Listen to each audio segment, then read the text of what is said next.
Hello, everybody, and welcome to Two Geeks and One Noob, where we gather friends of similar interests and maybe not so similar, and discuss, joke, learn more about, and generally have fun with geek culture. This week, we are talking about Uncharted, Woohoo!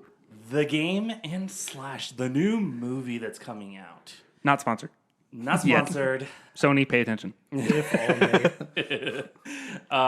Yeah, there will probably be not any spoilers in this one because we haven't seen the movie yet. So Not even out yet. Yeah. it's not even out. It's coming out when we're recording. It's coming out this Friday. Well, Thursday technically. Yeah. But And also, can I just point out, we've already done episodes on Tom Holland as Spider-Man, but can we now just acknowledge that him being Nathan Drake is basically non-superpowered Spider-Man? I could definitely go with that. It's Yeah. just Peter Parker that can't use his powers, but it's like, oh crap, I've got to make this work. It's Peter Parker in Spider-Man 1, 2, and 3, where he loses his powers every single time. Not wrong. Yeah, Not wrong. pretty much. Loses his mask every time. He loses his mask more often than Ahsoka loses her lightsabers. That happens all the time. Yeah. And geekiness started. All right, so speaking of real quick Spider-Man, sorry to change gears here for 1 second. I read this thing earlier today that was talking about how Spider-Man can stick any part of his body, and that's how in the comic books his mask cannot be taken off. Interesting. Fun factoid. Yeah. And now all I can think of is one of our co-players in a certain campaign we're going through right now. Which one is Friendly. well, yeah, okay. The D&D for anybody who's not familiar with it. Spoilers. Yeah, so Uncharted, everybody. What are we talking about? Well, I think the only of us who hasn't really played through any more than just the first game is Caleb. Yeah. So I myself have played number 4 multiple times. Yep. And I've played part of 1, and I have not actually played 2 and 3, but I love number 4. So that's like, that is 4 is enough for phenomenal. me. So Caleb, whenever you get a chance, you can just play Uncharted 4, and you can just stop there and be happy. Well, I've got access to all of the games through the PlayStation Now / PlayStation Plus service. So like I can play any of them on that, and that's how I did play the first one recently. Very nice. So like I have access to them. It's just the game backlog only gets longer. It never gets shorter. So. Absolutely. That definitely makes a lot of sense. Sad but true. Especially with not only is the Uncharted movie coming out this weekend, but Horizon Forbidden West is coming out this weekend, and that will be taking up a significant amount of my time. Understandable. So what you have played of Uncharted 1, what did you think so far? I did enjoy the storyline. I think some of the mechanics were a bit dated. It was definitely one of those games that, at least for the first one, that the mechanics don't hold up over time well. I felt like the hitboxes were really off on a lot of the enemies. It's like when I have the reticle right on a target and I'm seeing the bullet hitting everything but where the reticle is, it's like, okay. Yeah, and part of that could be the fact that there were two things about the first Uncharted. They had, aside from the fact that they were planning a longer franchise, to my knowledge, just because the way they start out, you're kind of dumped in the middle of the story. Yeah. But two things to keep in mind when you're talking about the first one specifically. It was released as a launch title for the PS3. Mm-hmm. So back when you had the massive Labrador of a console. The Darth Vader console. Yes. But also it was seen as somewhat of a tech demo of what the new core processor could, or whatever the heck they were calling it for the PS3. I can't remember anymore. Yeah. But they were kind of showing off like, hey, this is what we can do with all that extra R&D money we spent. Yeah, Well, it's like- basically like a new game engine, right? Yeah. At that point? Underlying architecture, but that as well, yes. So here's the funny thing about it. So when these games were first coming out and getting their popularity, I worked at Best Buy. And so I saw people playing them on the demos all the time. And so I had some level of familiarity with it. And I played the demo a time or two. And so I kind of was familiar with how it played. And then the girl I was dating at the time, I watched her play through the first one and the second one. And so like I've got various levels of things, and like if I play through the first or the second one, I'll be like, oh, I remember that part. But like outside of what I saw in those demos, I don't have a ton of knowledge on it. So Gotcha. Yeah. Okay. Yeah, the old one was definitely, or the first one was definitely difficult because I played 4 first. You spoiled yourself. I definitely spoiled myself a lot because the fourth one was so well done. It had such a great open world, great mechanics.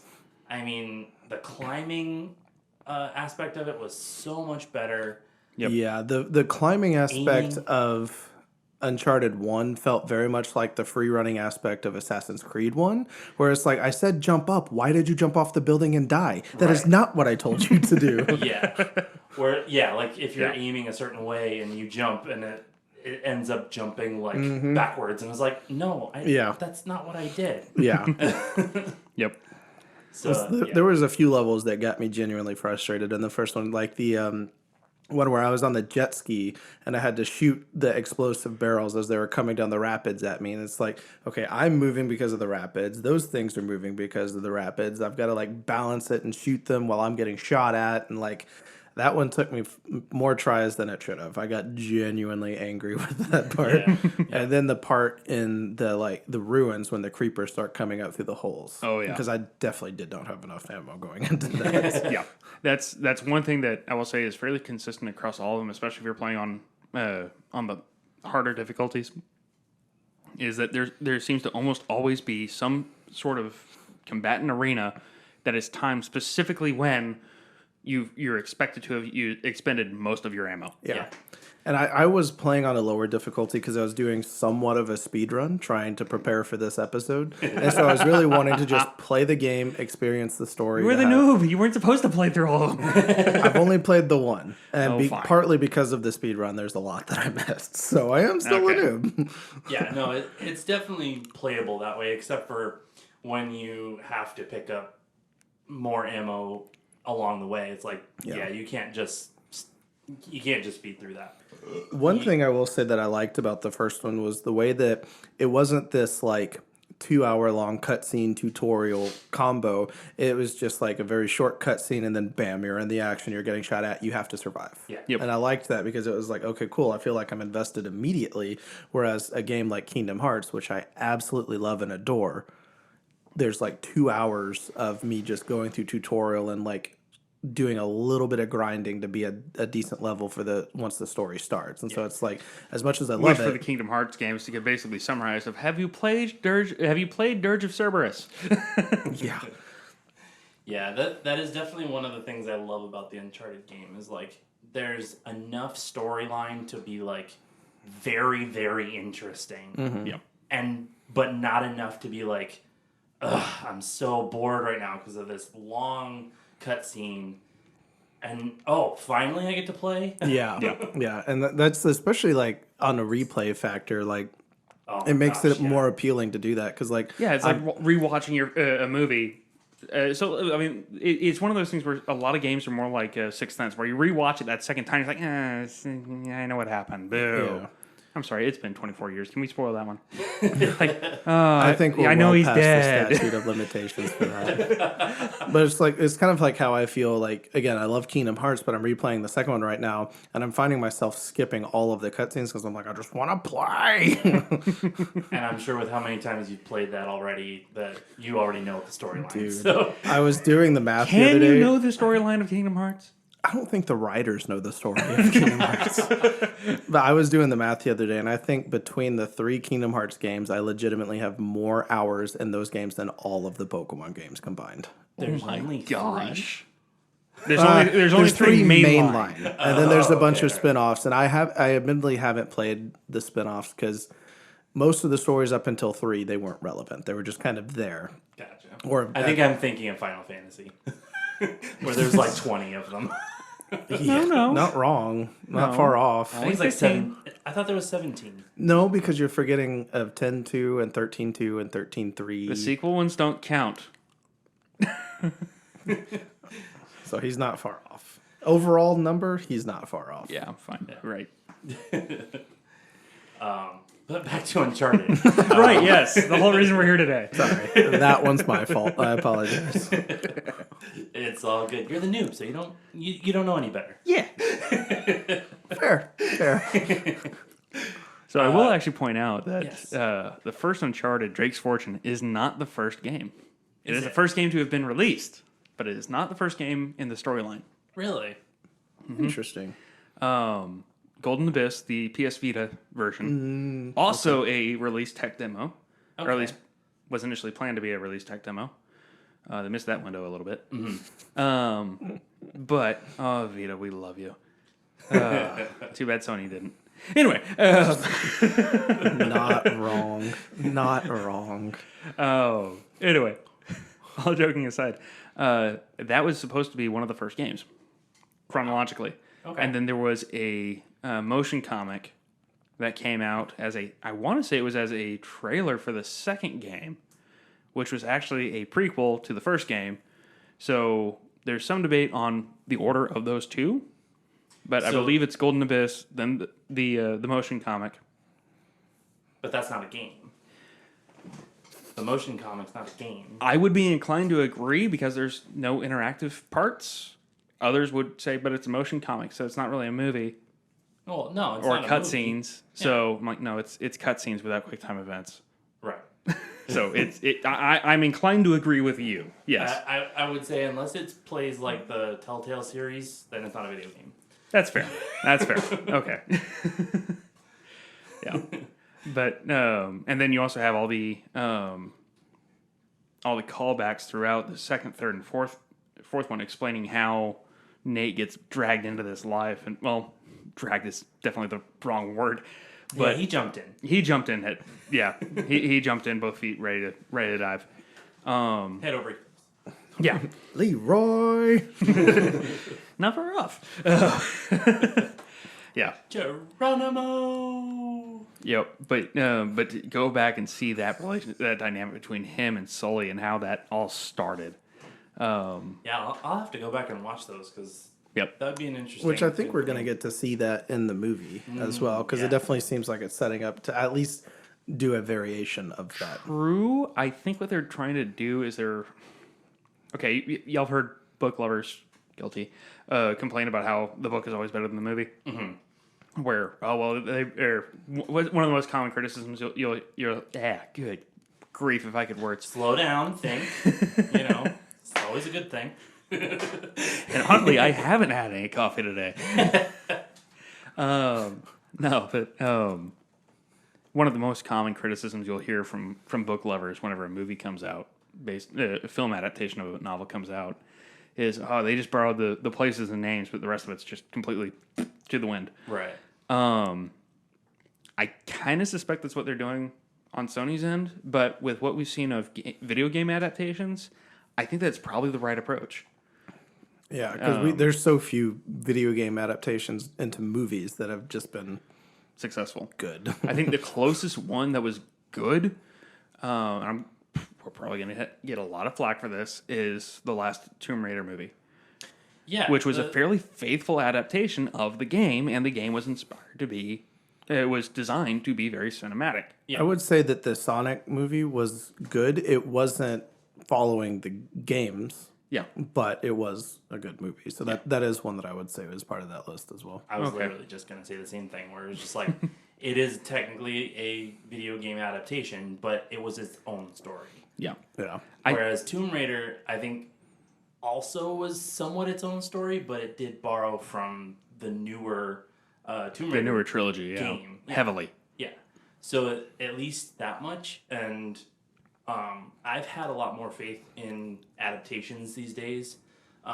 Personally, I know a lot of people haven't. Like, I get made fun of for for thinking that certain movies, not just you, there have been several other people where like, okay, I will self-deprecate here and say I loved the Percy Jackson movies, but there are so many people that are like, no, that was crap because it didn't follow the books at all.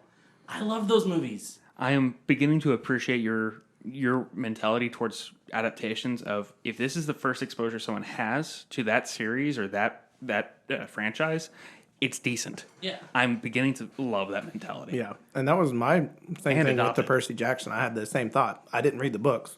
I watched the movies. I was like, these are entertaining. I enjoyed this. So Yeah.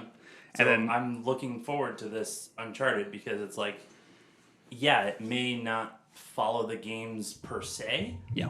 but it's gonna have its own story, but it will probably have some semblances of the video game in it, and Right. I'm excited for that, especially in some of the previews where they've shown like some of the climbing aspects that he does and the falling off the plane and like running across the cargo boxes and stuff like that. It's like that feels like it would be in the game. It was in the game. It was in the game. Yeah. I did not know that. That was in 3, I believe. Okay. At least, You know okay, what? the I did plane. play 3. Yeah. I did play 3. It was 2 I did not play. Now I'm remembering. Quick. Yeah, I played 2 3. starts quick starts in pointer. Another good video game movie was Free Guy. Well, not directly tied to any specific video game, still fantastic. But I digress. the plane. Yeah. That it was was a fun phenomenal. movie. It was a fun movie. I loved that movie It so was much. great. Yeah. If it was a That's- video game, I would play it. yeah. think- That and also Ready Player One. Oh yeah. But I think like part of why I'm looking forward to the Uncharted movie as much is because I don't have that exposure to the games to the same extent that you guys have. Like, while I did see various gameplay and watch people playing it when they were first coming out, I didn't have that same love and passion for that series that you guys might have. So it'd be kind of like the reverse of if like they were making a live action Pokemon movie. Not Detective Pikachu, just pure Pokemon. And you guys are sitting there like, oh, this looks awesome. I'm sitting there like, I don't know. All right, real quick, what did you think of Pokemon, the Detective I Pikachu? actually haven't seen it. Really? Okay. We did, and it was actually not that bad. Yeah. I thought it was pretty cute. It's good. But again, I haven't had much exposure to Pokemon. So Admittedly, like it's kind of funny. I say I'm excited for the Uncharted movie, but at the same time, I also have like this deep-rooted hate for live-action adaptations of things animated. see, that's the thing. That's the thing about video game though, is that like it's not as I don't know what the word I'm looking for but like it's not as crucial to me or for them to get it right to what the original thing is. Like for like cartoons and anime and stuff, I understand that that depiction is like, no, they didn't get it right. But for like video games, I feel like there's a lot more freedom. I feel like it still depends on that level of passion that you have for the franchise. Like I said, like for me, if they were doing a live-action main series Pokemon movie, I would be very hesitant I would go into it with a pretty low expectation. And that's the same thing with a lot of other video game franchises that I love. And I feel like that would be the same for you guys, where it's like, at least, and also I will say that like Tom Holland is great. And so of course we're looking forward to seeing him in this movie. And the trailers that they've done so far also really paint that it seems like they're genuinely trying to do this justice. Oh yeah. Oh yeah. Definitely. Yep. And the fact that Naughty Dog, the developers, have been so involved in this film, like from its inception, that's another thing to bring up though, is that this film has been this movie has been in development since around the time that Uncharted 4, or maybe even what was the spinoff with Chloe and Nadine? Oh yeah. Shoot, I don't remember what the name of it was. It was a fun one. I just can't remember the name to save my life. I rented the demo for that one. Yeah. Or not the demo, but I rented the game. I guess the game for it. Yeah. Because it was its own disc, Was it right? Lost City, I think. Yeah. Yeah. Something like that. Yeah. Yeah. But yeah. But yeah, that it's, one was fun. This film has been in development, I think, since that one came out. Yeah. And Because that was between 3 and 4, right? yes. Or did it come out? Because it's on 3's engine, but it's using 4 story points to build off of. Oh, okay. Yeah, that sounds right. I think so. Canonically, it takes place after 4. Has it been in development or has it been getting planned since then? That's a very fair question. It has been in development hell since then. There you go. Because Yeah. like, I know that the development process for this particular one doesn't go all the way back to when 4 came out, but like, Yeah. yeah. Because I remember at one point there was like speculation that Marky Mark was going to be playing the Yeah. main character, and now they're like, okay, well, no, you're old now. Well, even he was saying, I want to be part of this, but I'm too old to play Yeah. this character. Who can I play? I'm like, well, since we're doing the story where Nate meets Sully, you're going to be Sully now. Which I think is actually really fitting considering a lot of the story beats of that relationship between the two main characters. It's more of this adoptive father. Yeah. So the fact that the guy who... I think that's kind of a happy coincidence, really, for the film. Mm-hmm. Yeah, I think it's one of those things where, like, I'm excited for that storyline, but I'm not quite sure how I feel about Mark Wahlberg in that spot, because Visually, I'm kind of with you. He's not who I would have picked, but having seen some of the trailers and a few of the sneak peeks, it's like, no, like, yeah, yeah. he's got the personality for it, Yeah. or at least the screen personality. And from the few snippets they've shown, it seems like he and Holland have really good on-screen chemistry in that type of mentality, where it's this like, okay, you're kind of my reluctant kid at this point. Mm-hmm. Yeah, So- I can definitely see that. Character-wise, definitely. I think it's just the acting for me, personally. Because Mark Wahlberg, he's been in some really good movies, but I haven't been a huge fan of his as an actor himself. That's fair. But like you said, I think the chemistry is pretty good overall. Yeah. So Yeah. I am definitely excited about that movie so much. And not only for the movie, but the fact that a bunch of us are going to see it. Yep. Um, That's gonna be fun. I'm really looking forward to that. So It's a bigger group now, isn't it? yeah, it is. Yeah. We Sidebar, my bad. Yeah, we got 2 extra people coming that I was really excited for. So Blake and Heather. yes. Okay. You guys will meet Blake in another episode. Yep. Buckle up. Oh yeah. Yep. That'll be a fun topic. But, gosh. But yeah, so we're getting a group together to go see that this Friday again. This is I don't know when this is coming out yet, but at the time of recording, it will be Friday that we're going to see it. So Yep. So I think all of us are pretty excited to see this for sure, for many of the reasons we've already stated. Yeah. But I'll also point out that this film going into it has huge expectations, and I've got to give props to Sony to try to balance out the hype. Because especially after the fan film dropped in, what was that, 2018, 2019? Where it was, most of the fans dream casting for Nathan Fillion playing the role. that's right. That's what you had shown us before, right? Yeah. Yeah. And And the actor that played Sully in that one was fantastic as well. yeah, and both actors, their casting could not have been better in that. Who did they get for Sully? I forget. I can never remember the actor's name. Okay. And you one of y'all called out who it was in that one. I Josh. can't remember. No, it was Josh. You're right. Yeah. Okay.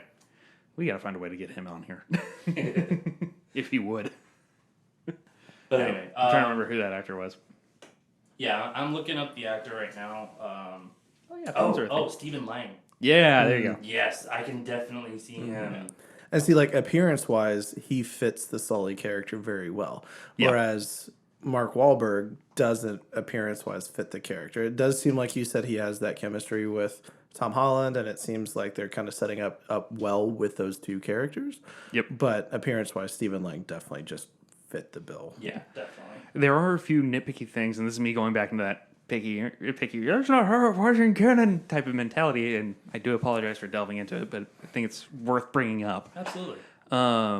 Is the trailers seem to suggest, and as far as I'm aware, IMDb last I checked, all suggest that Chloe Fraser is going to be in this, where canonically in the original storyline, no one, she's not involved in the story until well after Nate and Sully are established as no, we're doing this and we are fighting for each other.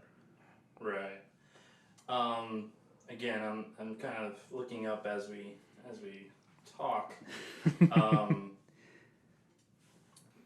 Remind me again, Chloe Fraser is the love interest in No, that's Alana. Alana. That's right. Alana? She's the reporter in the first one. I think I just butchered the name where I'm supposed to be the geek. Wait, Ilana or Iliana? It's not Ileana. That was Elena? Elena. Oh, Elena. Hang on. I heard Nathan Drake shouting that name several times during escort missions very recently compared to you guys. So. Yep. Yeah, Elena Fisher, I don't think is going to be in this one. But Chloe Fraser is. So Chloe is first seen in the mainline games, the main 4. And I believe the second one. I believe she's first seen in the second game. It's been a while since I played through them. Yeah. Same here. Yeah. But it was the second one. Where she was, it was love interest, yes, but more in the sense of a tryst. Mm-hmm. It's kind of a fleeting moment of like. Yeah. Kind of there to like set up that romantic tension more so than. No. Triangle. Tryst is pretty accurate. Because I mean, at that point, they've established canonically that Nate's kind of intrigued by Elena, but and towards the beginning of 2, they kind of imply that there was something going on there, but it is extremely heavy in the storyline that no, Nate is still viewing himself as this wild, crazy, free bachelor. Oh yeah. And he is up until the. He is until one. the end of the second one. Yeah. No, not even, because it wasn't until the 4th one that they started. That they started showing that They're married in the third one. they're married in the third one. They're married in the third one. Oh, okay. For some reason, I thought it wasn't. They're until married the and 4th one. separated. Not because Nate's being unfaithful or anything, but because he's still doing the adventuring thing. Right. She's saying, no, we are a team. You do something stupid and break your neck out in the middle of nowhere, I'm stuck on my own. You're not doing this anymore. Mm-hmm. But there's a incredibly powerful scene right at the end of the third one where Sully walks over to Nate and is kind of having this come to Jesus with him and just says, okay, I've been so in my wild oats, and I've not been the best father figure to you. Mm-hmm. So let me just tell you, you need to straighten up. And hands him back his wedding ring. Oh, wow. Which he gets earlier on in another cutscene from Elena. Mm-hmm. And so that was his indicator, like, no, you have something more permanent. And you need to be changing your priorities. Yeah. Which really teed up for where Sam comes back into the picture, like, hey, brother, I found this last treasure we always dreamed about since we were in the orphanage. So that tension is built up in the third one. Mm-hmm. Wow. Okay. Yeah, I like I said, I haven't played that in so long that I forgot about that whole scene. Yep. I've played 4 many times, so I didn't remember. Like, I remember the brother coming in, but I didn't remember the even the split up really. So. Yep. And actually, for some of that one, he's trying to hide the whole fact that no, I'm doing another swashbuckling thing with my brother, and no, it's just a business trip, honey. Right. Yeah, because wasn't he like a boat? Something to do with boats. He did salvage, boat salvage. Right. Where if someone calls in a wreck that hey, it's completely sunk, we can't do anything, but we had this, that, and the other stuck down there. Yeah, I think he was also like cleaning boats and stuff like that too. Yeah, like I think it's a taking pastime with it. barnacles and stuff off the bottom Yeah. of boats. But Yep. you'll find that later on, Caleb. Yeah. But yeah, I remember a lot of the original complaints of the first one, and I was when it first came out, I was diehard Xbox fanboy. So I see the trade. Yeah, well deserved. I just remember seeing the cover art and seeing some of the screenshots of it. I'm like, so it's a 3D version of Pitfall, right? And others were commenting like, no, it's just someone trying to cash. It's just Sony trying to cash in on Lucasfilm's brainchild and doing the whole Indiana Jones thing. Mm. So, and to an extent, I can definitely see where, especially the latter, comes in. Yeah. But they really took off and made it its own thing.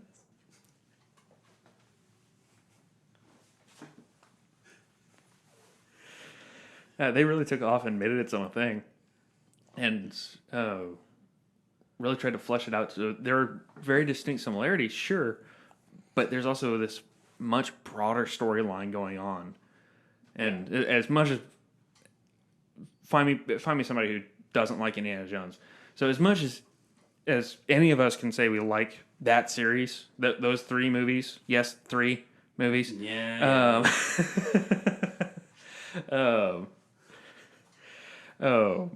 Those are fun in their own distinct way. Whereas this is more of a, okay, we want to have that history. We want to have actual history going on and not some actual history, some complete mythologies based in nothing. Mm-hmm. And not only that, but like the difference between Indiana Jones and this is a lot of like the Uncharted stuff is puzzles and like Uncharted or not sorry Indiana Jones was more like mind benders, but more like mental things rather than puzzles. You know what I mean? Like yes, to an extent, scholarly things rather than logical trying to figure things out. So as far as gameplay in Uncharted, yes, you're right. Yeah. Whereas in the cutscenes, it's very much that's part of that similarity. Yeah. Nate's not just this very athletic, adventurous type. Mm-hmm. He's more the mentality of no. I know this history. So in the you are right to an extent, but in the cutscenes of the games, there's still a lot of that academic knowledge being presented and making those logical ties. Yeah. Which shows that Nate has a real love and passion for this more than just I'm just in it for the adventure and the money. Right. It's very much something that he's deeply interested in, and he wants to tie up a lot of these actual plot holes in history. Yeah. Preserving history rather than... Yeah, a lot of that, it belongs in a museum, and, well, not so much in Nate's case, but... yeah, considering some of the things that get destroyed. Yeah. For him, it's more of, can we at least preserve the actual story of what happened? The idea of it. Yeah. The actual artifacts he likes to sell. Yeah. So that might be one distinctive against between the two, Indiana Jones and Nathan Drake. Indiana Jones is more of like, no. It's history. Everyone needs to be able to see this and interact with it. Right. With Nate, it's more of a matter of, no, we've got to tie this gap. This lost fleet of Magellans, or not Magellans, but I can't remember who it was in the second game. We need to find that. We need to know what happened there. Yeah. Just so the history books aren't incomplete. Yeah. That's fine. So for him, part of it is the money. That's part of the reason why he's still doing it. But the main drive he has constantly is, but history's incomplete. We don't know what happened. And he's one of those people where he's very inquisitive. He's got to pull that thread of, but we don't know what happened to these ships. We don't know what happened to, just the name he adopts is Nathan Drake. Yeah. As the... Francis Drake, right? Yes. Yeah. Francis Drake, British explorer. Yeah. That's a real person, right? Was a real person. Yeah.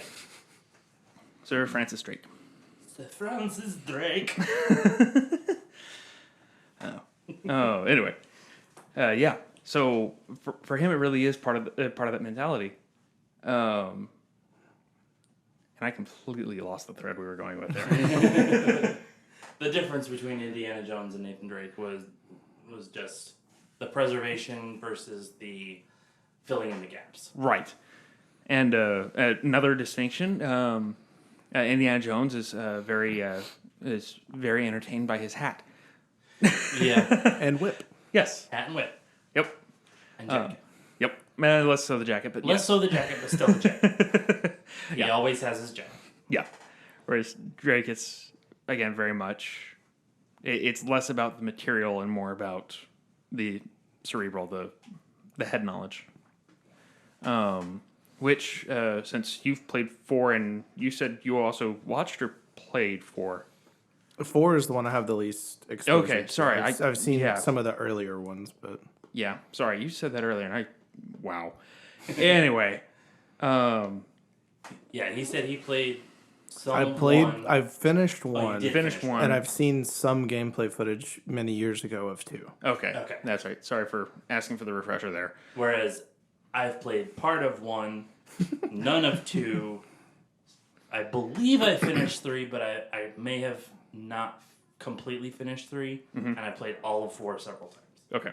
And Yeah, I don't think I ended up finishing The Lost City either. Okay. Yeah. But So again, sorry for so backtracking. I'm not exactly the geek in this one. I'm like half geek. That's all right. Yeah. It kind of comes out throughout the unfolding story. Like there are points where it's a major plot point where Nathan or anyone he's running with at the time, they're trying to steal something from a museum. And I think that's one of the distinctions they made early on in the series. Of he's not afraid to, or he's not ashamed to kind of Skirt around the rules. to skirt around the rules or to make very lopsided deals. Like that's the entire thing that kicks off the adventure in the first one. Is he's made this deal with Elena saying, "Hey, you want to go find Sir Francis Drake's coffin? I will lead you right to it because I'm pretty sure I know where it is. You want it for this documentary? Let's get your documentary done. I will take you to the coffin." Yeah. And he's very, very careful about those words because at that point, he's a grifter. Yeah. And he's not afraid to kill somebody to get there. That was another thing that I really appreciate about the first game is it wasn't a matter of just killing people. It was more of the sense of, no, I'm going to protect myself. Yeah. Well, yeah, of course. It was never like, oh yeah, I'm going out to kill somebody. It was, I'm gonna go do my job. Yep. And if someone gets in my way, or if someone's trying to hurt me or Sully, yeah, then it was very much. That person is gone. Yeah. Yeah, and you get more of that mentality, especially as you go into what we now know are the prequels. In both of those, there are points where you're sitting there like, this guy's deliberately plotting against you. Why in the world would you not? Why would you not try to take this guy out? But that's just not his mentality. Then they fleshed out these characters beautifully. Yeah. Where you come to the end of 4, and you see him kind of passing the proverbial torch to his daughter, to his and Elena's daughter, saying, okay, you're right. Your mom wanted people to know what was going on. I wanted history to have no gaps. Yeah. And Sorry, we had a lot of fun going on. We had a lot of fun figuring that out, too. Yeah. It makes me wonder where they're going to go in the movie, where, like I almost kind of want to see some of the gameplay aspects of, like, the shootouts and stuff in the movie. Yep. But for some reason, I can't see Tom Holland doing that. Like the gunplay and stuff like that. I can kind of see it, but it may be a little jarring for a lot of people who just see him as Spider-Man. Yeah. Well, he's been in some other things where, like, he was definitely not Spider-Man. Yeah. But, like I only saw, like, the first 5 minutes of his movie, something Cherry or... Don't get me lying. But anyway, but yeah, he was more gruff and like he was a military guy, I believe, if I'm not mistaken. Don't quote me on it, but yeah, like he played a military person as far as I remember.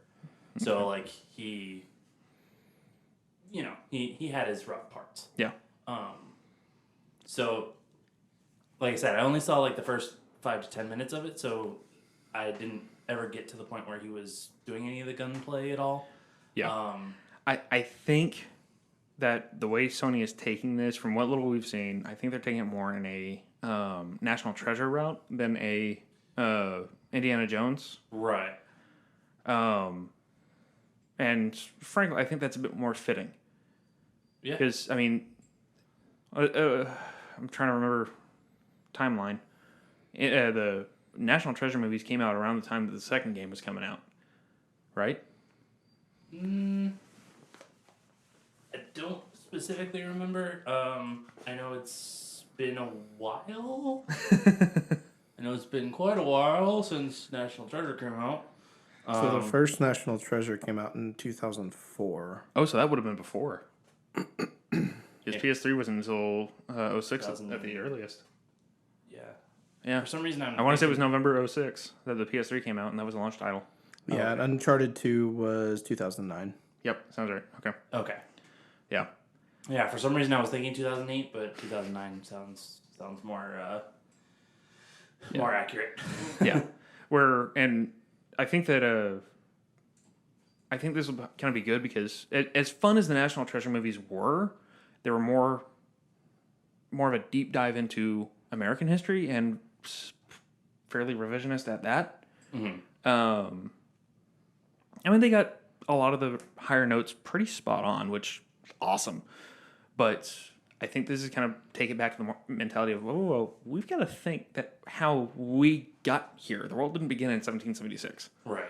Yeah, I think it could be more of a mixture of like National Treasure, Indiana Jones, and Tomb Raider. Yeah. Where it's like More of the gaming aspects from Tomb Raider, yeah. the more... No, let's explain this history from National Treasure and more of the swashbuckling from Indiana Jones. right. Yeah. Yeah. Yeah, I'm with you on that. So... What do you think, Caleb? Yeah, sorry, Caleb, you're the noob here. Y'all were like answering questions that I didn't even realize I had. So like, I'm good. I don't really have any questions at the moment. So All right. yeah, I'm looking what were the forward to questions it. you were thinking of? Because like, Well, like it's like the second they popped in my head, you guys touched on that topic. So that's pretty Nice. cool. yeah. You're welcome. So yeah, no, you're good. I'm looking forward to it, and I am looking forward to diving into the rest of the games at some point because I do want to play those and just get to experience them at least once. Yeah. Just knowing like the popularity and the fanfare that they've got. So I'm looking forward to it, and it's like it was fun to listen to you guys like just nerd out about some Uncharted. So I have a feeling that once you get to Uncharted 4, though, like you'll want to play it more than once. yeah, probably. I've remembered actually when you guys were talking, the only exposure to Uncharted 4 I have was watching a speed run on Games Done Quick on Twitch. Okay. And I didn't get to watch the full thing, but I watched one of the sections and I was just like, man, the visuals on this are intense. Like the gameplay looks like it's polished so much better than the other ones. Like That's another thing I will say as a huge tip of the hat to Naughty Dog. They tried to ensure that whenever they were making a sequel, they weren't just doing it to progress the story. They wanted to push the boundaries of what could be done in a console game. Oh yeah, that fourth one was a huge leap forward for games Oh, yeah. because Because all the background loading of the gameplay is happening during the cutscene. So when the cutscene ends, you're right in the gameplay. There is no transitionary period. And realistically, Which makes if a it game super studio is doing a sequel, that should be the goal anyway. Yeah. It shouldn't just be like, oh, this game series popular, more money. Like it should always be, okay, what can we do that we couldn't do previously? What can we do to innovate? It's kind of like the Lego Star Wars game. They've completely changed up the gameplay. They've improved the visuals. They built an entirely new engine for that game. Right. Yep. And like that goal to achieve a new level and say, what can we do to push the boundary this time should always be the goal. Dang, Caleb, it's almost like you're teasing a future episode. Hint, hint. Yeah. Oh, It's yeah, I would agree with, and frankly, I think that needs to be the mentality with a lot of different mediums as well, film especially, because so often we just see this derivative. Okay, well, it's a new character. Oh, well, all right, cool. That little plot hole happened, but film wise, it's the same movie. Yeah, and that's like there's like some movies you can point to that are enjoyable and that you can see some of those like building and things like with the Avengers movies. It's like it's not just the exact same. Oh, we don't like each other. Just kidding. Big bad's here. Let's go fight together. It's always like trying to build and says like, okay, no, like there may be something that's causing division in this moment, but we are a team. We were formed together as a team because of what we went through. We may not always get along, but we've always got each other's back. Yeah. Yeah. The story building, the plot point building is always great. Yeah. And that's something that I will say that I've always heard Uncharted really excels at. Yeah. And the story was definitely more engaging in the first one than the gameplay. And it's good to see like the games done quick run or whatever of the newer games. It's like, okay, like the story elements are still there, but they've improved on the other things that needed some work as well. Yep. I mean, just the aiming alone Yeah.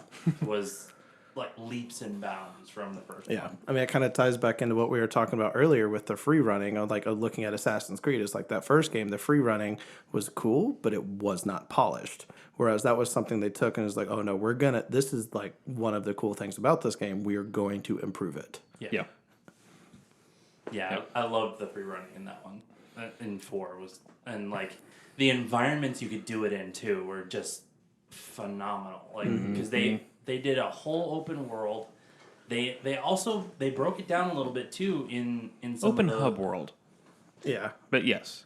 Well, yes, but they broke it down some in some of the smaller town city scenes too, where like you're right. running across like rooftops and stuff like that, and like you would run through and like you'd miss and you'd break through a ceiling, and you'd still be in running mode, you know, and it's just like it's crazy cool. You could tell like how similar Uncharted 1 was to like Assassin's Creed 1, where it's got that very clear indication of like you can free run, but just on this spot because there's a hole in the wall that is a slightly different shade of gray than the other part of the wall. Yep. So it's like you can climb there, guys. It's like those It's like the old cell animations. Yeah, I was gonna say the old animation movies where like you can see like a beautifully painted picture in the background, and then there's like this one brighter colored spot that's like, oh, that part's gonna move. Yeah.